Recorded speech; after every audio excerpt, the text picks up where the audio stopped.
கபித்வஜா அப்படின்னா ஹனுமானுடைய போர் கொடியை தாங்கிய அர்ஜுனனோட தேர் அப்படின்னு அர்த்தம்.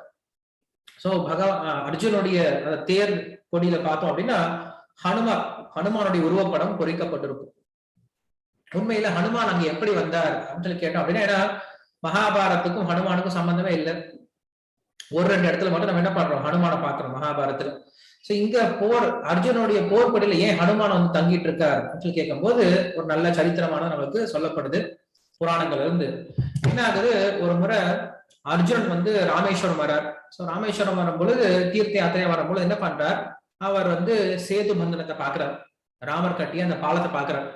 பார்த்துட்டு அவர் தன்னைத்தானே கேட்டுக்கிறார், ஏன் ராமர் வந்து ரொம்ப கஷ்டப்பட்டு கல்லெல்லாம் உபயோகப்படுத்தி அணை கட்டணும், வெறும் அம்புனாலேயே அணையை கட்டியிருக்கலாம் இல்லையா கேட்கிறார். சோ கேட்கும் போது அங்க ஒரு சின்ன வானரம், அந்த ஒரு சின்ன குரங்கு என்ன பண்ணுது அப்படின்னா அங்க பதில் சொல்லுது, அப்படி அம்புனால கட்டணும் அப்படின்னா எங்களை போன்ற வானரங்கள் நடந்து போன அந்த அம்புனால கட்டப்பட்ட அந்த பாலம் உடஞ்சு போயிடும், அதனாலதான் கல்னால கட்டணும் அப்படின்னு சொல்லுது. அப்ப அர்ஜுனன் சொல்றார், அதெல்லாம் கிடையாது, அம்புனாலேயே கட்ட முடியும் என்னால சொல்றேன். அப்படியா, அப்ப நீ அம்புனால கட்டி காட்டு அப்படின்னு சொல்லிட்டு அந்த வானரம் சொல்லு.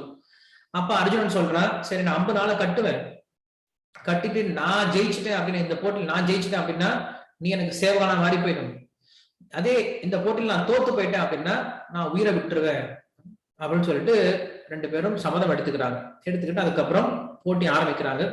சோ முதல்ல என்ன பண்றாரு அர்ஜுனன், அம்புனால ஒரு பாலத்தை கட்டுறார். கட்டின பின்னாடி இந்த வாண்டம் என்ன பண்ணுது, அந்த பாலத்து மேல குதிக்குது, ஜல்லுன்னு குதிக்குது, பாலம் உடைஞ்சு போயிடுது. மறுபடியும் ஒரு முயற்சி பண்றார் அர்ஜுனன், மறுபடியும் இன்னொரு முறை அம்புனால என்ன பண்றார், ஒரு பாலத்தை கட்டுறார். மறுபடியும் அந்த வானரம் ஒரு குதிச்ச பின்னாடி அந்த பாலம் துக்குநூறா உதஞ்சு போயிடுது. ரொம்ப மனசு கஷ்டமாயி போயிடுச்சு அர்ஜுனனுக்கு. இப்படி போய் ஒரு குரங்கிட்ட போய் தோத்துட்டோமே, இந்த குரங்குனால நம்ம உயிரை விட வேண்டியது இருக்கு அப்படின்னு சொல்லிட்டு உயிரை விட தயாராயிட்டார். சோ அந்த சமயத்துல ஒரு சின்ன பையன் ஒருத்தன் வரான். நான் சொல்றான், இந்த மாதிரி நீ தோத்து போயிடாதப்பா, இன்னும் ஒரு முறை என்ன பண்ண, நீ வந்து முயற்சி செஞ்சு பாரு சொல்றான். சோ இன்னொரு முயற்சி பண்றார். இன்னொரு முறையும் அந்த அம்புனால அங்க பாலத்தை கட்டுறார். இப்ப அந்த குரங்கு வந்து என்ன பண்ணது, அங்க குதிக்க பாக்குது, அந்த பாலம் உடையவே இல்லை. மறுபடியும் தன்னுடைய உருவத்தை பெருசுப்படுத்திட்டு குதிக்க பாக்குறது, அந்த பாலம் உடையவே இல்லை. அந்த குரங்குக்கு பெரிய ஆச்சரியமாயி போயிடுச்சு, இது எப்படி என்னுடைய சக்தி கூட இது உடையவே இல்லையே அப்படின்னு சொல்லிட்டு அந்த ஆச்சரியப்பட்டு அந்த சின்ன பையனை பார்க்கும்போது அங்க ராமச்சந்திரனா அந்த சின்ன பையன் வந்து காட்சி கொடுக்குறான் ஹனுமானுக்கு. அதே சமயத்துல அர்ஜுனன் பாக்குறான், அர்ஜுனனுக்கு அந்த சின்ன பையன் கிருஷ்ணனா காட்சி கொடுக்குறான்.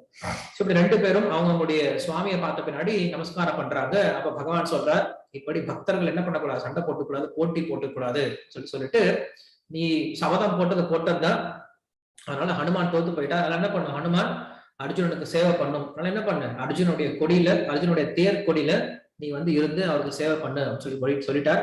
அதனால அந்த அர்ஜுனுடைய தேர் கொடியில நம் ஹனுமானை பார்க்க முடியும். அதனால அதுக்கு பேரு கபித்வஜா, அந்த தேருக்கு பேரு கபித்வஜம் அப்படின்ற பேரும் இருக்கா. சோ அப்படி